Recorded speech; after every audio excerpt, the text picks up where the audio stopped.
ഇന്നേ പ്രത്യേക രീതിയിൽ ഒരു നെല്ലിക്ക അച്ചാർ ഉണ്ടാക്കിയാലോ. അതിന് വേണ്ടിയിട്ട് ഞാൻ ഇച്ചിരി മുഴുത്ത നെല്ലിക്കയാണ് എനിക്ക് കിട്ടിയത്. ഒരു 300 ഗ്രാം നെല്ലിക്കയാണ് ഞാൻ ഈ കറി ഉണ്ടാക്കാനായിട്ട് എടുത്തിട്ടുള്ളത്. ഇനി ഈ നെല്ലിക്ക എന്തെന്ന് വെച്ചാൽ നമ്മൾ മാങ്ങ അരിയുന്നത് പോലെ, അച്ചാറിടാൻ മാങ്ങ അരിയത്തില്ലേ, അതുപോലെ ഒന്ന് അരിഞ്ഞെടുക്കാം. ഇതാ കണ്ടോ, ഇതുപോലെ ഒന്ന് ചെറുതായിട്ട് പീസാക്കി ഒന്ന് അരിഞ്ഞെടുക്കാം.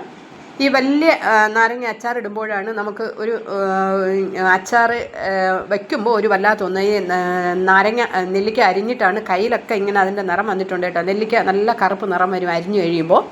ഇനി അതിന് ഞാൻ എടുത്തിട്ടുള്ളത് എന്തെന്ന് പറഞ്ഞാൽ വെളുത്തുള്ളി, ഇഞ്ചി, പച്ചമുളക് എത്രയും എടുത്തിട്ടുണ്ട്. ഇനി ഒരു ചട്ടി അടുപ്പത്ത് വെച്ചിട്ടുണ്ട്. എനിക്ക് ഈ അച്ചാറുകളെല്ലാം വയ്ക്കാൻ ചട്ടിയാണ് എനിക്കിഷ്ടം കേട്ടോ. ഇരുമ്പിനെയും അലൂമിനിയത്തിനെയും കാട്ടിയൊക്കെ എനിക്ക് നല്ല ബെറ്ററായിട്ട് തോന്നിയത് ഇതാണ്, ഈ ചട്ടിയാണ്. ഇച്ചിരി നല്ലെണ്ണ ഒഴിച്ചിട്ടുണ്ട്. ഇനി അതിൻ്റെ കൂടെ കുറച്ച് കടുകും ഉലുവയും കൂടെ ഇട്ട് ഒന്ന് കടുക് താളിക്കാം.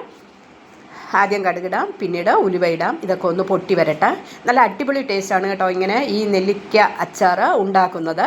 ഭയങ്കര ടേസ്റ്റാണ്. ഞാനിത് 2-3 പ്രാവശ്യം ഉണ്ടാക്കിയിട്ടുണ്ട്. എല്ലാവർക്കും ഇഷ്ടപ്പെട്ട നെല്ലിക്ക അച്ചാറാണ്. അപ്പോൾ അടുത്ത് കുറച്ച് നമ്മൾ അരിഞ്ഞു വെച്ചിരുന്ന വെളുത്തുള്ളി ഇട്ടിട്ടുണ്ട്. ഇഞ്ചി അടുത്തിടുന്നുണ്ട്. ഇതൊന്ന് ചെറുതായിട്ടൊന്ന് ബ്രൗൺ കളറായതിന് ശേഷം പച്ചമുളക് ഇടാം. ഇതൊന്ന് ഇച്ചിരി ഒന്ന് പച്ചപ്പ് അതൊന്ന് മാറട്ടെ. വെളുത്തുള്ളിയുടെയും ഇഞ്ചിയുടെയും പച്ചപ്പ് ഒന്ന് മാറിയതിന് ശേഷം ആ പച്ചമുളകും കൂടെ ഇടാം. ചെറുതായിട്ടൊന്ന് മാറി വന്നിട്ടുണ്ട് കണ്ടോ, കളറ് ചെറിയൊരു വ്യത്യാസം വന്നിട്ടുണ്ട്. ആ സമയത്ത് നമ്മൾ അരിഞ്ഞു വെച്ചിരുന്ന പച്ചമുളക് ഇതിലോട്ടിടാം. ഇതും ഒരു 30 സെക്കൻഡ് ഒന്ന് ഇളക്കി കഴിയുമ്പോൾ പച്ചമുളകും ഒരുപാടൊന്നും കരിഞ്ഞു പോകേണ്ട ആവശ്യമല്ല. ഇച്ചിരി ഇതിൻ്റെ പച്ച ചുവ ഒന്ന് മാറിയാൽ മതി. അപ്പോൾ എന്നിട്ട് നമുക്ക് അടുത്ത പരിപാടി ചെയ്യാം. എന്താണെന്നുള്ളത് അടുത്ത ഇനി ഇതിന് കൂട്ട് ചേർക്കുക എന്നുള്ളത്. ഇതിന് ഒരുപാട് മസാലകളൊന്നുമില്ല. മുളക് പൊടിയും കായപ്പൊടിയും മാത്രമേ ഉള്ളൂ ഇതിൽ ചേർക്കാനായിട്ട്. അതാണ് നല്ല ടേസ്റ്റ്. വേറെ അധികം മസാലകളൊന്നും വാരി ചേർക്കേണ്ട ആവശ്യമില്ല. ചിലർ മഞ്ഞൾപ്പൊടിയിടും, ചിലർ മുളക് പൊടിയിടും, മല്ലിപ്പൊടിയിടും. ഇതിൻ്റെ ഒന്നും ആവശ്യമില്ല. നമുക്ക് വെറുതെ ഒന്ന് മുളക് പൊടിയും കായവും മാത്രം മതി.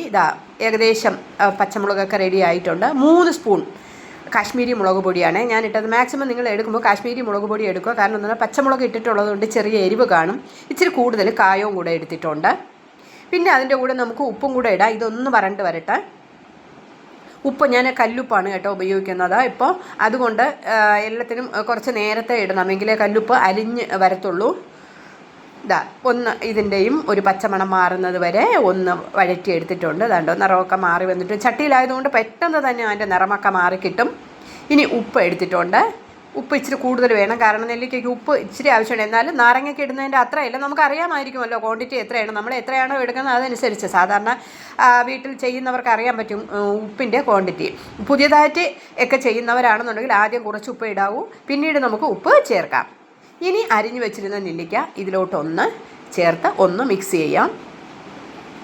ഇത് ആവി കയറ്റിയിട്ടൊന്നുമില്ല, പച്ച നെല്ലിക്ക അരിഞ്ഞതാണ്. ഒരുപാട് ഇത് വെന്ത് ചീഞ്ഞു പോവേണ്ട ആവശ്യമില്ല, എങ്കിൽ അച്ചാറിനൊരു ടേസ്റ്റ് കാണത്തില്ല, ഒരു എരിശോരി പോലെ ഇരിക്കും അത്.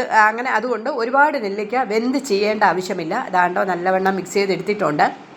ഇനി ഒരല്പം വിനാഗിരി കൂടെ ഒഴിച്ച് കഴിഞ്ഞാൽ നമ്മുടെ അച്ചാർ സൂപ്പർ ടേസ്റ്റായിട്ടാണ്. നിങ്ങൾ ഒരു ദിവസമെങ്കിലും ഇങ്ങനെ ഒന്ന് നെല്ലിക്ക ഈ രീതിയിൽ ഒന്ന് വെച്ച് നോക്കണം. എല്ലാവരും ചോദിക്കും മാങ്ങയാണോ. അപ്പോൾ നമുക്കിത് കാണുമ്പോൾ ഒരു മാങ്ങ അച്ചാറിൻ്റെ ഒരു ഇതാണ് തോന്നുന്നത് അല്ലേ. ഇതാ കണ്ടോ, ഏകദേശമൊക്കെ നെല്ലിക്ക വെന്ത് വരാറായിട്ടുണ്ട്. ഒരു 50% പകുതിയോളം നെല്ലിക്ക വെന്തിട്ടുണ്ട്. ചട്ടിയിൽ പെട്ടെന്ന് വെന്ത് കിട്ടുന്നതാണ്. നമുക്ക് ഒന്ന് അടച്ചിടാം ഇതിനെ. ആ ആവിയിൽ നിന്ന് ഒന്ന് വേവട്ടെ. ഒരു 30 സെക്കൻഡ് ഒന്ന് അടച്ചിട്ടാൽ മതി. ഇതാ കണ്ടോ, ഇനി ഒന്നുകൂടെ ഇളക്കാം. അപ്പോഴപ്പോഴാണ് ഒന്ന് നിങ്ങൾ അടച്ചിടുവാണെങ്കിൽ ഒന്ന് ജസ്റ്റ് ഒന്ന് ഇളക്കി കൊടുക്കണം, അല്ലെങ്കിൽ അടിയിലുള്ള ഭാഗം വെന്ത് പോകും, മീതെ ഉള്ള ഭാഗം വേവാതിരിക്കും. അതുകൊണ്ട് ഒന്ന് ജസ്റ്റ് ഒന്ന് ഇളക്കി ഒരു 5 സെക്കൻഡൊക്കെ ആകുമ്പോൾ ഒന്ന് ഇളക്കി കൊടുക്കാം. കണ്ടോ, ഏകദേശം റെഡി ആയിട്ടുണ്ട്. ഇനി ഇച്ചിരി വിനാഗിരിയും കൂടെ ഒന്ന് ഒഴിച്ചു കൊടുക്കാം. കുറച്ച് മതി, ഒരുപാടൊന്നും വേണ്ട. കാരണം നെല്ലിക്കയ്ക്ക് ആവശ്യത്തിന് പുളിപ്പുണ്ട്. എന്നാൽ അതിൻ്റെ ഒരു കമർപ്പൊക്കെ ഒന്ന് മാറുന്നതിന് വേണ്ടിയിട്ട്, കുറച്ചുകൂടെ ഒരു പുളി വരുന്നതിന് വേണ്ടിയിട്ട് ഇച്ചിരി വിനാഗിരി ഒഴിക്കാം. ഇത് മാസങ്ങളോളം ഇരിക്കും കേട്ടോ. വെള്ളം ഒന്നും തൊട്ടിട്ടില്ല, കാരണം നെല്ലിക്ക പോലും കഴുകി നല്ലവണ്ണം തുടച്ചെടുത്തതാണ്. വെള്ളത്തിൻ്റെ ഒരു അംശം പോലും ഇല്ലാതെയാണ് നമ്മളിതിൽ കണ്ടോ. ഒന്നിനും വെള്ളം നമ്മൾ ഉപയോഗിച്ചിട്ടില്ല. ഇനി ഒന്ന് അടച്ചിടാം. ഏകദേശം ഇത് റെഡി ആയിട്ടുണ്ട്. ഒന്ന് തുറന്നു നോക്കാം. ഇതാണ്ടോ നല്ലവണ്ണം ജ്യൂസി ആയിട്ട് വന്നിട്ടുണ്ട്. വിനാഗിരി ഒഴിക്കുമ്പോൾ അങ്ങനെയാണല്ലോ, ഒരു ജ്യൂസി ആയിട്ട് വന്നോളും. നെല്ലിക്ക വെന്തിട്ടുണ്ട്. ഇനി നമുക്ക് അവസാനം ചേർക്കുന്നത് ഈ പുളിപ്പും ഈ നെല്ലിക്കയുടെ ഒരു കമർപ്പും ഒക്കെ ഒന്ന് ബാലൻസ് ചെയ്യാൻ വേണ്ടിയിട്ട് ഒരല്പ ശർക്കര കൂടെ ഇതിലോട്ടൊന്ന് ഇട്ട് കൊടുക്കാം. പഞ്ചസാരയാണെങ്കിലും മതി, ഓപ്ഷനിലാണ്, വേണമെന്നുള്ളവർക്ക് മതി. ഞാനിതിൻ്റെ കയ്പും ഇതിൻ്റെ കമർപ്പും ഒന്ന് മാറുന്നതിന് വേണ്ടി ഇട്ടതാണ്. ഇത് കുറേ ദിവസം സൂക്ഷിച്ചാണ് കഴിക്കുന്നതെങ്കിൽ ഇതിൻ്റെ ആവശ്യമില്ല. എനിക്കിത് ഇന്ന് ഒരു ആവശ്യമുണ്ട്. ഇവിടെ കുറച്ച് വിരുന്നുകാർ വരുന്നുണ്ട്. അപ്പോൾ അവർക്ക് കൊടുക്കാനായിട്ട് ഞാൻ രാവിലെ വെച്ച അച്ചാറാണ്. അവർക്കിത് ഭയങ്കര ഇഷ്ടമാണ്. ഒരു ദിവസം വന്നപ്പോൾ അവർ കഴിച്ചു. അപ്പോൾ അത് എങ്ങനെയാണ് എന്നൊക്കെ ചോദിച്ചിട്ടൊക്കെ പോയി. ഞാനിപ്പോൾ അത് തന്നെയാണ്, അച്ചാർ എണ്ണയാണ് ഉണ്ടാക്കി വെച്ചത്. ഇനി ശർക്കരയും കൂടി ഇട്ടതിന് ശേഷം 1 സെക്കൻഡും കൂടെ ഇട്ടേക്കുക. അപ്പോൾ ശർക്കരയെല്ലാം നല്ല ഉരുകി പാകമായി അതിൽ ചേർന്നിട്ടുണ്ട്. ഇതാ കണ്ടോ. ഇനി ചട്ടിയിൽ നിന്ന് മാറ്റി ഒരു പാത്രത്തിലോട്ടാക്കണം. കാരണം എന്തെന്ന് പറഞ്ഞാൽ ചട്ടി എപ്പോഴും നല്ല ചൂടായിരിക്കുന്നത്, തണുക്കാൻ ഇച്ചിരി സമയം പിടിക്കും. അപ്പോൾ ഈ നെല്ലിക്ക ചിലപ്പോൾ വെന്ത് പോകാൻ ചാൻസ് ഉണ്ട്. അതുകൊണ്ട് ഇതിനെ ഒരു പാത്രത്തിലോട്ട് മാറ്റാം. പാത്രത്തിൽ മാറ്റി തണുത്തതിന് ശേഷം ഭരണിയിലോ ചില്ലുകുപ്പിയിലോ ഒക്കെ വയ്ക്കാം. ഇതാ കണ്ടോ. അങ്ങനെ നമ്മുടെ അടിപൊളി നെല്ലിക്ക അച്ചാർ റെഡി ആയിട്ടുണ്ട്. അപ്പോൾ നിങ്ങളും ഒരിക്കലെങ്കിലും ഇതുപോലെ ഒന്ന് ഉണ്ടാക്കി നോക്കുക.